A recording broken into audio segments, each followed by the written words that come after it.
finding the right property, then potentially you are missing out on a lot of due diligence, which means that you are in a position to buying a dirt property. Now, I've seen this is most from Investor Partner Group. For those who don't know me, I run a property investment firm that helps create sustainable property portfolios without sacrificing or impacting lifestyle.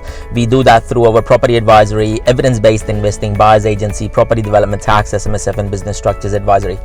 Coming back to the point, if you think about the time investment that is required in buying the right property, there is a lot of due diligence that goes in place. And so people who are trying to DIY it themselves rather than DFY, it's great. If you have the time, effort, energy to do it yourself. That's amazing.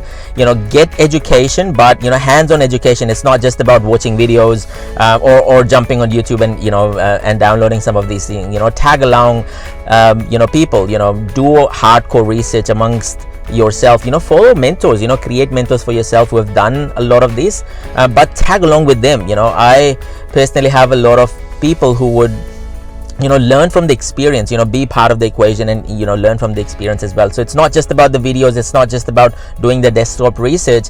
The idea is making sure that you are investing a lot of time in buying the right investment property. Understand this, that if you are going to do this yourself, you are probably going to treat property investment acquisition as an event and not a process, because you're going to do it twice in your lifetime, or 3 times in your lifetime. You would be one of those investors who would not have a really big scalable property portfolio, because you would be shooting in the dark. You wouldn't have the strategy, and that's fine, nothing wrong with that, because that's where your risk appetite sits. You don't want to spend money on the advisors, but I always counsel people to still go ahead and do a lot of due diligence on the property.